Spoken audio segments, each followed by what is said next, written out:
Saludos, les doy la bienvenida a Escultura. En este episodio nos adentramos en la fascinante vida de una heroína legendaria, una santa guerrera y un ícono cultural, Juana de Arco.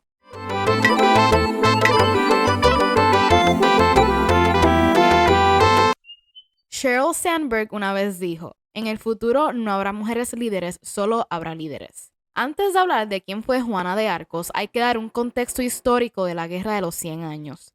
Les advierto que esta historia es como la de Game of Thrones, la de Juego de Tronos, así que atentos. La Guerra de los 100 años había comenzado en el 1337 con una disputa por la herencia del trono francés. Al igual que los rusos utilizaron la táctica de guerra quemada cuando Napoleón quería invadir, para este tiempo estas tácticas dejaron la economía francesa devastada. La población de Francia todavía no había recuperado su número previo a la pandemia de la peste negra de mediados del siglo XIV, y sus comerciantes estaban aislados de los mercados extranjeros. Los ingleses tenían como meta una monarquía dual bajo el control inglés, y el ejército francés no había conseguido ninguna victoria importante. El rey francés en el momento del nacimiento de Juana de Arco era Carlos VI, quien sufría episodios psicóticos que a menudo le incapacitaban para gobernar. Su hermano, Luis, duque de Orleans, y su primo, Juan Sin Miedo, duque de Borgoña, competían por la tutela de Francia y la de los niños herederos al trono. El conflicto llegó a su punto más crítico con el asesinato de Luis, el duque de Orleans, en el 1407, por orden del duque de Juan Sin Miedo, duque de Borgoña. Este asesinato dio inicio a una guerra civil.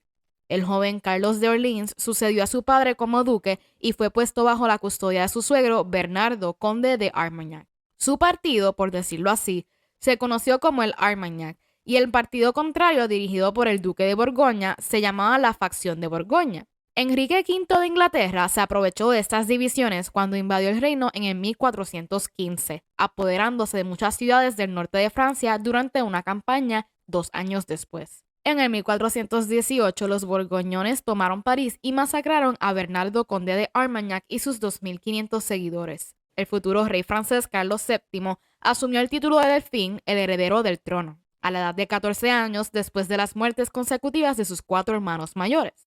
Al año, firmó un tratado de paz con el duque de Borgoña. Esto terminó un desastre cuando los partidarios de Armagnac asesinaron a Juan Sin Miedo durante una reunión bajo la garantía de protección de Carlos. El nuevo duque de Borgoña, Felipe el Bueno, culpó a Carlos por el asesinato y se alió con los ingleses. Tras su suceso, las fuerzas aliadas conquistaron una gran parte de Francia. En el 1420, la reina de Francia, Isabel de Baviera, firmó el Tratado de Troyes, que este tratado no es más que un acuerdo por el que el rey Enrique V de Inglaterra heredaría el trono de Francia a la muerte del Carlos VI de Francia. ¿Pero qué pasó? Enrique V de Inglaterra se casó con la hija de Carlos VI, Catalina de Valois de Francia, concediéndole a Enrique V la sucesión del trono de Francia a los herederos, desheredando efectivamente a Carlos VI. 2 años después, Enrique V y Carlos VI murieron con 2 meses de diferencia. Tanta riña para terminar muriendo 2 meses después. Catalina y Enrique tuvieron un hijo, Enrique VI de Inglaterra, quien se convirtió en monarca nominal de ambos reinos, aunque el Delfín también reclamó su derecho al trono. El hermano del difunto Enrique V, Juan de Lancaster, primer duque de Bedford, se convirtió en regente. En el 1429, los ingleses habían casi logrado su meta de una monarquía dual anglo-francesa. Los hermanos de Enrique V, Juan de Lancaster y Hunfredo, duque de Gloucester, habían continuado la conquista inglesa de Francia. Casi todo el norte de Francia y algunas partes del suroeste estaban bajo el control anglo-borgoñón. Los ingleses dominaban París y Rouen, mientras que la facción Borgoña gobernaba Reims, tradicional lugar de la coronación de los reyes franceses. Ninguno de los contendientes por la corona había sido todavía entronizado, y ser entronizado en Reims ayudaría a legitimizar su reclamación del trono. Desde 1428, Orleans estaba siendo asediada por los ingleses, una de las pocas ciudades aún leales a Francia. Orleans ocupaba una posición estratégica a orillas del río Loira y era el último obstáculo importante para dominar el resto de Francia. Nadie era optimista sobre la resistencia a la ciudad. De hecho, durante generaciones hubo profecías en Francia que prometían que la nación sería salvada por una virgen de las fronteras de Lorena, que obraría milagros y que Francia se perdería por una mujer, Isabel de Baviera, y luego sería restaurada por una virgen. Y sin más preámbulos, ahora comencemos con la historia de quién es o quién fue, mejor dicho, Juana de Arco. Juana de Arco, también conocida como la doncella de Orleans, nació en el 1412 en Francia. Su nombre de pila también se transcribe a veces como Janeton o Janet. Sus padres eran Jacques de Arco e Isabel Romé, quienes eran propietarios de 20 hectáreas de tierra. Su padre complementaba su trabajo como granjero con un puesto menor como funcionario de la aldea, recaudando impuestos y dirigiendo la guardia local. Para este entonces, los apellidos no eran universales y la herencia del apellido no seguía necesariamente los patrones modernos. Juana declaró en un juicio que la costumbre local en su región natal era que las niñas usaran el apellido de sus madres. Sin embargo, no se conserva ningún registro en la vida de Juana que demuestre que utilizaba el apellido de su madre o de su padre, pero a menudo se refería a sí misma como la Pucelle, que se traduce aproximadamente como la doncella. Juana y su familia vivían en una zona aislada del este de Francia que permaneció fiel a la corona francesa a pesar de estar rodeada de tierras proborgoñonas. Juana era analfabeta, pero su madre le inculcó un profundo amor por la Iglesia Católica y sus enseñanzas. La infancia de Juana de Arco transcurrió durante el sangriento conflicto enmarcado en la Guerra de los 100 Años, que enfrentó el delfín Carlos, hijo de Carlos VI de Francia. Para el 1419, la guerra había empezado a afectar la región. Para este entonces, se estaba firmando el Tratado de Paz con Juan sin Miedo y Carlos VII. A los 13 años, Juana tuvo una visión y testificó diciendo que se le apareció una figura que identificó como San Miguel Arcángel, rodeado por ángeles en el jardín de su padre. Tras la visión, reportó haber llorado porque quería que se la llevaran con ellos.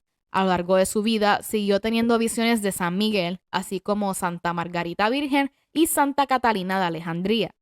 A comienzos del 1428, los ingleses habían estado sitiando Orleans y la habían aislado casi todo del resto del territorio, al haber capturado muchos de los pequeños poblados con puentes que cruzaban el río Loira. Como parte de esta misión divina, Juana hizo voto de castidad. A los 16 años, después de que su padre intentara concertarle un matrimonio, logró convencer a un tribunal local de que no debía verse obligada a aceptar el matrimonio. Fue alrededor de este periodo que las visiones le dieron a Juana que debía marcharse para ir a ayudar al delfín Carlos. Debía expulsar a los ingleses y llevar al delfín a Reims para su coronación como rey. En mayo, Juana le pidió a un pariente que la llevara a la ciudad de Vaucluse, donde solicitó al comandante de la guarnición, Robert de Baudricourt, una escolta armada que la acompañara a la corte de Armagnac en Chinon. Obviamente, el comandante no iba a ceder nada más porque ella tuvo una visión, pero esto no la paró. Al año siguiente, en enero, volvió a intentar y asimismo volvió a ser rechazada. Eso sí, se ganó el apoyo de dos de los soldados de Baudricourt, Jean de Metz y Bertrand de Poulengy. Según estos soldados, ella le dijo: «Debo estar al lado del rey. No habrá ayuda para el reino salvo la mía. Preferiría haber seguido hilando lana al lado de mi madre. Sin embargo, debo ir a hacer esto porque mi señor quiere que lo haga». Mientras tanto, la llamaron a Nancy, ciudad francesa, para ver a Carlos II, duque de Lorena. Este estaba enfermo y pensaron que Juana podría curarlo. Juana no le ofreció ayuda y en cambio reprendió al duque por vivir con su amante. Jean de Metz y Bertrand de Poulengy abogaron por ella ante Baudricourt, quien aceptó escucharla en febrero de ese año. Durante la reunión, Juana predijo la derrota francesa en la batalla, varios días antes de que llegaran los mensajeros informando el desastre francés. Juana se enteró de la batalla a través de la gracia divina mientras atendía a sus rebaños en Lorena y usó esta revelación para convencer a Baudricourt de llevarla ante el delfín. Este por fin cedió y dejó que tuviera una audiencia con el delfín. Con una pequeña escolta de 6 soldados, Juana viajó a Chinon. Junto a los soldados, Juana hizo el viaje a través del territorio hostil de Borgoña, disfrazada de soldado. Sus escoltas lo vieron como una precaución lógica. 2 de los miembros de esta escolta afirmarían después que ellos y otras personas le entregaron esa indumentaria y le sugirieron vestirla. Finalmente, a finales de febrero, principios de marzo, cuando ya tenía solo 17 años y Carlos 26, Juana le dijo que había venido a conducirlo a Reims para su coronación. Carlos se sorprendió, pero él y su séquito necesitaban pruebas más congruentes. La suegra de Carlos, Yolanda de Aragón, estaba planificando financiar una expedición de socorro a Orleans. Juana pidió permiso para viajar con el ejército y vestir una armadura protectora, que le fue proporcionada por el gobierno real. La joven campesina dependía de las donaciones para equiparse con armadura, caballo, espada, estandarte, entre otros. Estudiosos en el tema han concluido que la atracción de la corte real por la joven plebeya fue porque quizá la veían como la única fuente de esperanza para un régimen que estaba cerca del colapso. Tras su llegada, Juana convirtió efectivamente el prolongado conflicto anglo-francés en una guerra religiosa. A los consejeros de Carlos le preocupaba que si no demostraba fuera de toda duda la ortodoxia de Juana, que no era una hereje o una hechicera, los enemigos del delfín podrían fácilmente alegar que su corona era un regalo del diablo. Para evitar esta posibilidad, el delfín ordenó investigar sus antecedentes y un examen teológico para verificar su moralidad y asegurar su ortodoxia. En abril, la comisión de investigación la declaró como una chica de vida irreprochable, una buena cristiana, poseída de las virtudes de la humanidad, la honestidad y la sencillez. Los teólogos concordaron en que enviarla a Orleans podría ser de utilidad al rey y demostraría si su inspiración era de origen divino, pero que si la abandonan o dudaban de ella, sería repudiar el Espíritu Santo y ser indigno de la ayuda de Dios. Juana luego fue enviada a Tours, donde fue examinada físicamente por un grupo de mujeres lideradas por la suegra de Carlos, quien verificaron su virginidad. Tras los exámenes, el delfín comisionó una armadura de plata para ella. Recibió un estandarte que diseñó ella misma y la llevaron una espada que se encontraba bajo el altar de la iglesia de St. Catherine de Fibra. Alrededor de este tiempo, Juana empezó a llamarse a sí misma Jeanne la Pucelle, Juana la doncella, enfatizando su virginidad, que era una señal de sumisión. Las tropas de Armagnac estaban preparadas a subir un sitio prolongado en Orleans. Los borgoñones se habían retirado recientemente del bloqueo a raíz de acuerdos sobre el territorio, y los ingleses tenían dudas respecto a continuarlo. La moral de los líderes de Armagnac estaba cayendo y perdían las esperanzas. Antes de que empezara todo, Juan había dictado una carta al duque de Bedford advirtiéndole que iba enviada por Dios para expulsarlo de Francia. En la última semana de abril, Juana partió como parte de un ejército cargado de suministros para ayudar a Orleans. El efecto de la presencia de Juana en la moral del ejército Armagnac fue inmediata. Juana se reunió con el comandante Juan de Dunois, cabeza de la familia ducal de Orleans, donde la dejaron entrar a la ciudad con gran entusiasmo. Juana fue excluida de los consejos de guerra y no se le informaba cuando el ejército se enfrentaba al enemigo. Para ellos estaba ahí para subir la moral. Pero con el tiempo, algunos de los comandantes de Armagnac empezaron a aceptar su consejo. Por un lado, Juana declaró que portó su estandarte en la batalla y nunca había matado a nadie. Juana prefería su estandarte 40 veces mejor que una espada. De hecho, el ejército siempre estuvo dirigido por un noble. Por otro lado, muchos de estos nobles llegaron a afirmar que Juana tuvo un profundo efecto en sus decisiones porque aceptaron sus consejos, a menudo en la creencia de que eran fruto de inspiración divina. Durante los 5 meses anteriores a su llegada, los defensores habían intentado solo un asalto ofensivo que había terminado en una derrota. Sin embargo, el 4 de mayo los franceses de la facción de Armagnac fueron a la ofensiva, atacando la Bastilla de Saint-Loup en una fortaleza adyacente. Una vez Juana se enteró de este ataque, cabalgó con su estandarte al lugar de batalla, a unos 2 kilómetros al este de Orleans. Su aparición dio ímpetu a los soldados que lanzaron otro asalto y capturaron la fortaleza. El 5 de mayo no se libró ningún combate, pues era Día de la Ascensión, una solemnidad cristiana que Juana consideraba demasiado santa para el nombre. En cambio, dio órdenes a un escriba de escribir una carta a los ingleses advirtiéndoles que dejaran Francia. Hizo que le ataran a la carta una flecha que fue disparada por un ballestero. Las tropas Armagnac reanudaron sus ofensivas el 6 de mayo, capturando una segunda fortaleza llamada Saint-Jean-le-Blanc que encontraron abandonada. Cuando las tropas inglesas salieron para oponerse al avance, una rápida carga de caballería los obligó a regresar a sus fortalezas, al parecer sin lucha. Juana exhortó a los comandantes de Armagnac a lanzar un ataque contra la fortaleza inglesa y fue capturada exitosamente. Esta pidió que tomaran acción ofensiva inmediatamente. Esa noche, las tropas de Armagnac mantuvieron posiciones en la orilla sur del río antes de atacar la fortaleza principal inglesa en la mañana del 7 de mayo. Los contemporáneos reconocieron a Juana como la heroína del combate, durante el cual resultó herida por una flecha que se le clavó entre el cuello y el hombro mientras sostenía su estandarte en la trinchera frente a la fortaleza. A pesar de todo, regresó más tarde para dar aliento a las tropas en un asalto final que logró rendición de la fortaleza.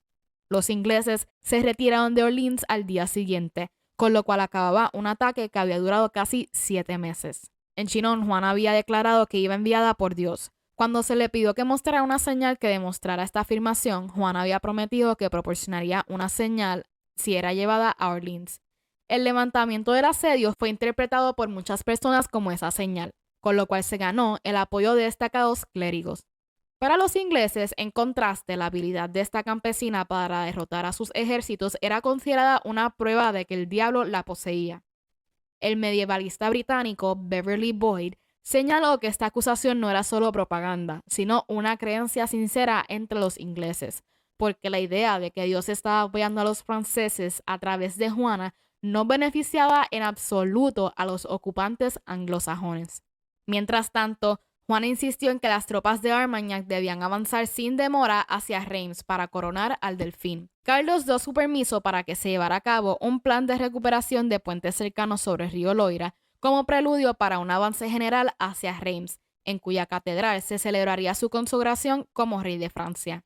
Reims se encontraba a casi el doble de distancia que París, y llegar hasta la ciudad obligaba a avanzar profundamente en territorio enemigo. Juana presentó una estrategia en la que el séquito consistió. Algunos comandantes habían quedado impresionados por sus hazañas durante el asedio y se convirtieron en partidarios de la joven campesina. Juana envió un mensaje a los ingleses pidiendo su rendición, pero estos se rehusaron. Al día siguiente, las tropas de Armagnac dieron un asalto directo contra las murallas de la ciudad. El casco de Juana fue golpeado por una roca mientras estaba bajo los muros de la ciudad. Al final del día, la ciudad fue capturada. Los Armagnac tuvieron pocos prisioneros y muchos de los ingleses que se rindieron fueron ejecutados. Este ejército avanzó y el 15 de junio se hicieron control del puente de la ciudad. La guarnición inglesa se retiró a un castillo en la orilla del norte de Loira. El ejército inglés en París se había unido a la otra guarnición y recorría la orilla del norte del Loira para llevar relevos. La guarnición inglesa se rindió el 18 de junio. El principal ejército se retiró del Valle de Loira y se dirigió hacia el norte, donde se reunieron con otro ejército inglés. La vanguardia francesa atacó a una unidad de arqueros ingleses que había sido dispuestos para bloquear el camino. Los arqueros resultaron derrotados y los comandantes ingleses que no estaban muertos fueron capturados. Aunque Juana llegó al campo de batalla demasiado tarde para participar en la acción decisiva, su estímulo para perseguir a los ingleses hizo posible la victoria de los franceses. Juana quería apresurarse a que el Delfín fuera coronado. De camino a Reims, la ciudad de Auxerre, que estaba bajo el control borgoñón, le presentó su rendición incondicional el 3 de julio, después de 3 días de negociaciones, al igual que otras ciudades que cruzaron por el camino. Troyes, la ciudad en que se firmó el tratado de desheredar a Carlos VII, contaba con una pequeña guarnición de tropas inglesas y borgoñonas, y fue la única que opuso una breve resistencia. Al llegar allí, el ejército ya estaba escaso de alimentos, pero tuvo la suerte de que un fraile, que llevaba tiempo predicando el fin del mundo en la ciudad, había convencido a los habitantes para plantar frijoles. Los soldados hambrientos tuvieron comida con que alimentarse. Después de 4 días de negociación, Juana ordenó que se colocara artillería en puntos de la ciudad y ordenó a los soldados a que llenaran el foso de la ciudad con madera. Ante el temor de un asalto, Troyes negoció los términos de la rendición. El 16 de julio de 1429, Reims abrió sus puertas al ejército. Carlos, Juana y el ejército entraron por la noche y la coronación de Carlos VII se celebró a la mañana siguiente. Juana ocupó un lugar de honor en la ceremonia, anunciando que la voluntad de Dios se había cumplido. Acabado su cometido, Juana de Arco dejó de oír sus voces interiores y pidió permiso para volver a casa, pero ante la insistencia de quienes le pedían que se quedara, continuó combatiendo. Juana se dirigió a París con el duque de Alençon, pero la corte real prefirió negociar una tregua de 15 días con el duque Felipe de Borgoña, quien prometió que intentaría arreglar que París fuera traspasada a manos de los Armagnacs, mientras continuarían las negociaciones para una paz más definitiva. Felipe, sin embargo, violó el propósito del acuerdo al usarlo como una táctica dilatadora para reforzar la defensa de París. A pesar de la presión de Juana y el duque de Alençon, las divisiones en la corte de Carlos y las negociaciones de paz con Borgoña llevaron a un lento avance. El ejército francés atravesó varias ciudades cercanas a París durante el interín y aceptó la rendición de varias de ellas sin luchar. El 15 de agosto, el duque de Bedford encabezó una fuerza inglesa para enfrentarse al ejército de Carlos VII, desde una posición fortificada que los comandantes Armagnac consideraron demasiado fuerte para ser asaltada. Juana, personalmente, cabalgó frente a las posiciones inglesas en un intento por provocarlos a atacar. Los ingleses se rehusaron y la batalla quedó en un punto muerto. Los ingleses se retiraron al día siguiente. Los Armagnacs continuaron su avance y su asalto a París se produjo el 8 de septiembre. En el transcurso del mismo, Juana recibió una herida en la pierna. Ella permanecería en una trinchera hasta que uno de los comandantes la trasladaría a un lugar seguro. A la mañana siguiente, el ejército recibió una orden real de retirarse, ya que los Armagnacs sufrieron 1.500 bajas. Al mes siguiente, Juana fue enviada como parte de un ejército a atacar el territorio de un mercenario que había servido a los borgoñones e ingleses. El ejército sitió entonces Saint-Pierre-le-Moutier, que cayó después de que Juana alentara un asalto directo el 4 de noviembre.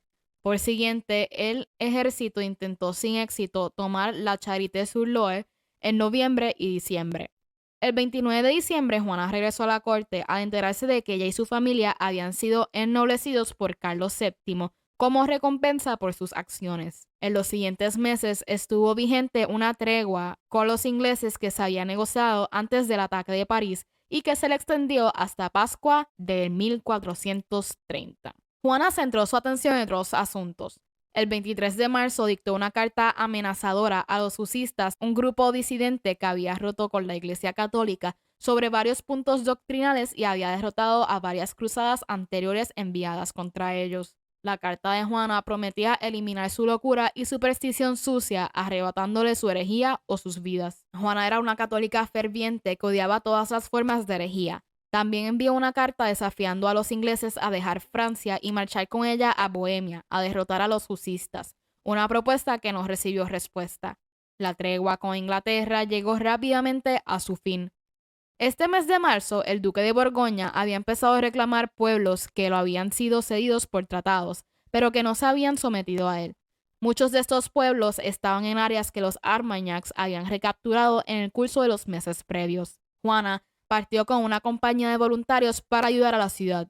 A medida que avanzaba, su ejército se hizo más grande al unirse a ella otros comandantes. Sus tropas avanzaban, ganaban y capturaban. El mercenario Franquet de Arras fue capturado y Juana consistió en que lo ejecutaran en lugar de pedir un rescate. Tras una serie de incursiones defensivas contra los asediadores borgoñones, Juana se vio obligada a disolver la mayor parte de sus fuerzas porque se había vuelto demasiado difícil de mantener en el campo circundante. Juana entró a la ciudad con unos 400 de sus soldados.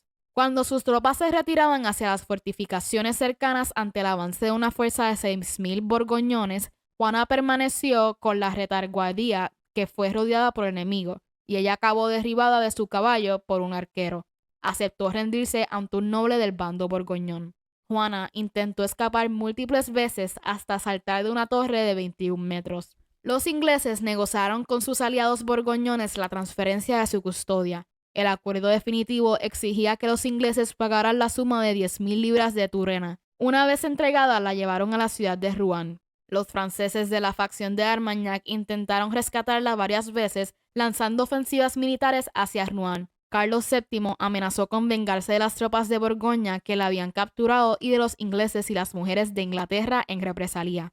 Juana fue juzgada el 9 de enero de 1431 en Rouen. Tanto los ingleses como los borgoñones se alegraron de que Juana hubiera sido eliminada como amenaza militar, pues le temían por sus aparentes poderes sobrenaturales que minimaban la moral de las tropas. Juana testificó que las voces que oía le habían ordenado derrotar a los ingleses y coronar a Carlos, y se argumentó que su éxito era una prueba de que Juana actuaba en nombre de Dios. La culpabilidad de Juana podía utilizarse para comprometer las pretensiones de legitimidad de Carlos, demostrando que había sido consagrado por las acciones de un hereje. El procedimiento fue sospechoso en varios puntos y tuvo muchas irregularidades.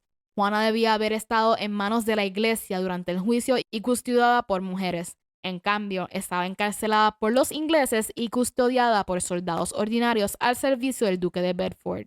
Además, no se le leyeron los cargos que se le imputaban, sino hasta mucho después de que comenzaron sus interrogatorios.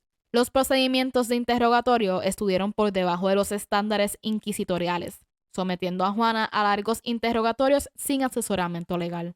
Hay pruebas de que las actas del juicio fueron falsificadas. El notario clerical no pudo encontrar evidencias adversas, por lo que el tribunal carecía de fundamentos para iniciar un juicio. Al abrir un juicio de todos modos, el tribunal también violó la ley eclesiástica al negarle a Juana el derecho a un asesor legal. Además, el hecho de que todos los miembros de ese tribunal fueran clérigos pro-ingleses era contrario al requisito de la iglesia medieval de que los juicios por herejía fueran juzgados por un grupo imparcial o equilibrado de clérigos. Tras la apertura de la primera visita pública, Juana se quejó de que todos los presentes eran enemigos de su causa y pidió que se invitara a eclesiásticos del lado francés para tener cierto equilibrio, pero su solicitud fue denegada. Durante el juicio, Juana mostró un notable control. Fue capaz de inducir a sus interrogadores a hacer preguntas de forma secuencial en lugar de simultánea, a remitirse a sus registros cuando era apropiado y a terminar las sesiones cuando ya lo solicitaba. Los testigos del juicio quedaron impresionados por su prudencia a la hora de responder a las preguntas que se le planteaban. Los archivos del juicio contenían declaraciones de Juana de que los testigos dijeron más tarde que asombraron al tribunal ya que era campesina analfabeta y sin embargo pudo evadir las trampas teológicas que el tribunal le planteó para atraparla. El intercambio más famoso de la transcripción es un ejercicio de sutileza. Cuando se le preguntó si sabía que estaba en la gracia de Dios, respondió: si no lo estoy, que Dios me ponga allí, y si lo estoy, que Dios me mantenga así. Sería la criatura más triste del mundo si supiera que no estaba en su gracia.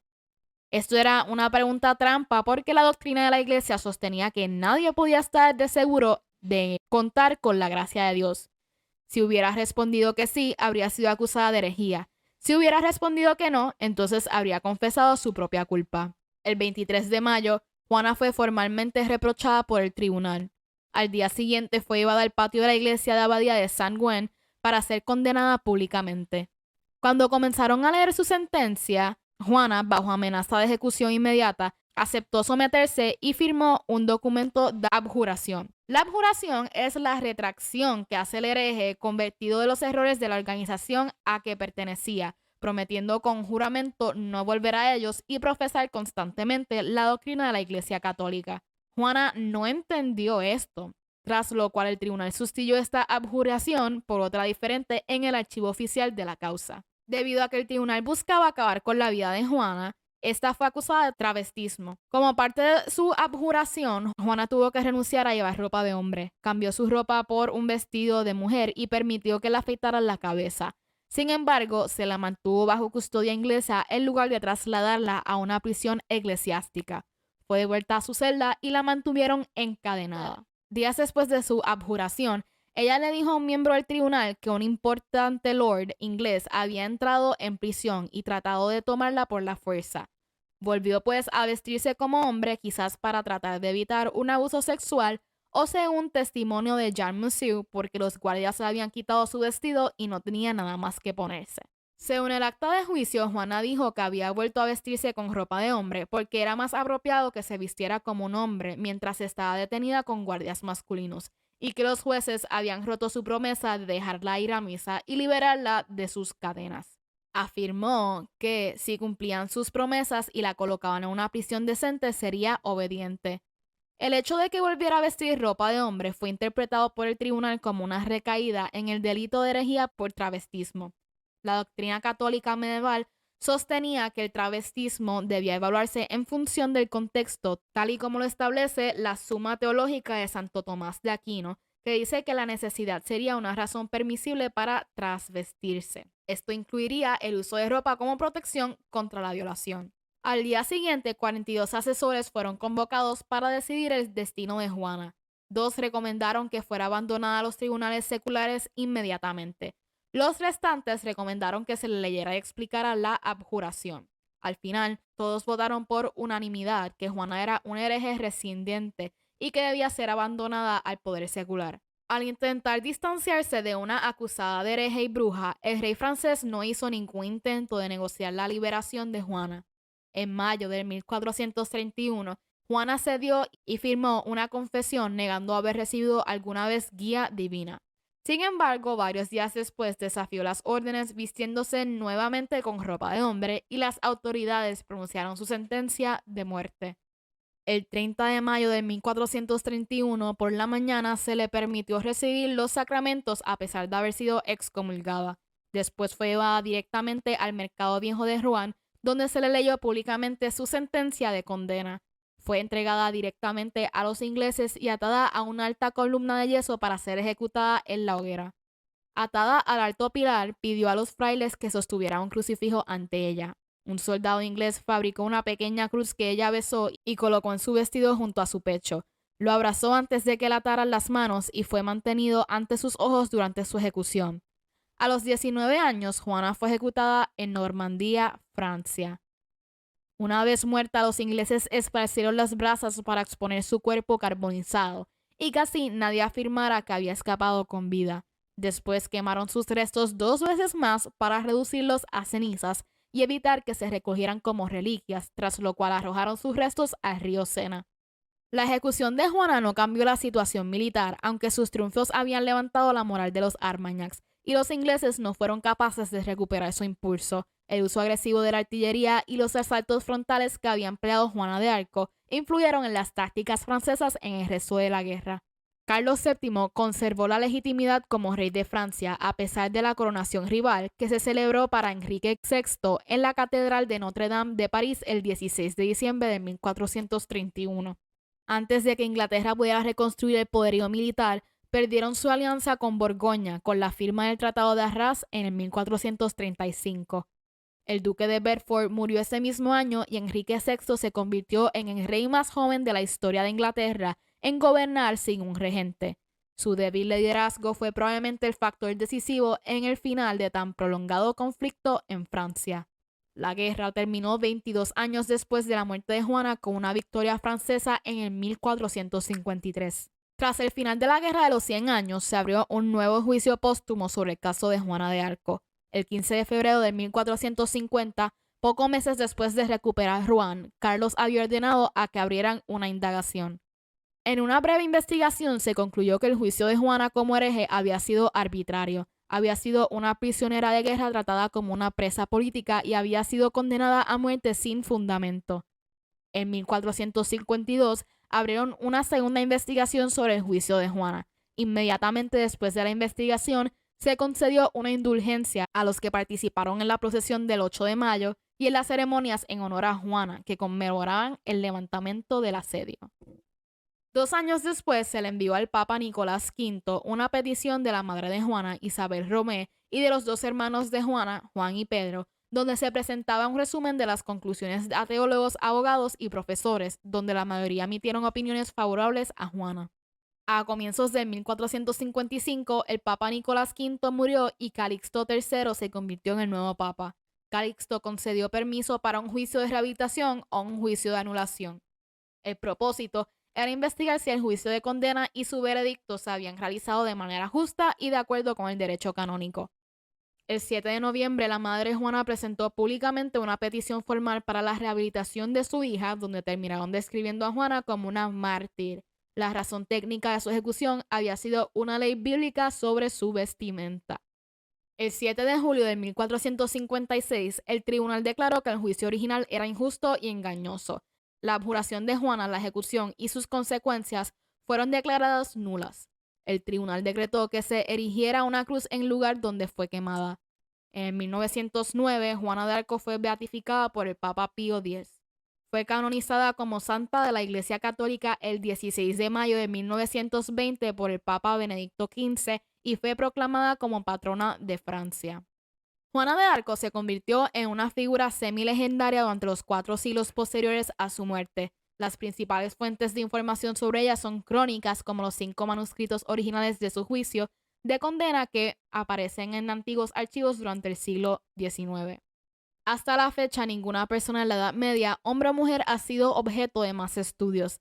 A través de la historia, las mujeres han considerado a Juana como un ejemplo positivo de mujer valiente y activa. Ella se movía dentro de una tradición religiosa que creía que una persona excepcional de cualquier estamento de la sociedad podría recibir una llamada divina. La fiesta nacional de Juana de Arco y del patriotismo se celebra en Francia cada segundo domingo de mayo desde el 1920. Juana de Arco ha inspirado numerosas obras de arte y literatura a lo largo de los siglos, incluida la clásica película muda La Pasión de Juana de Arco. Y recuerden que esto es cultura.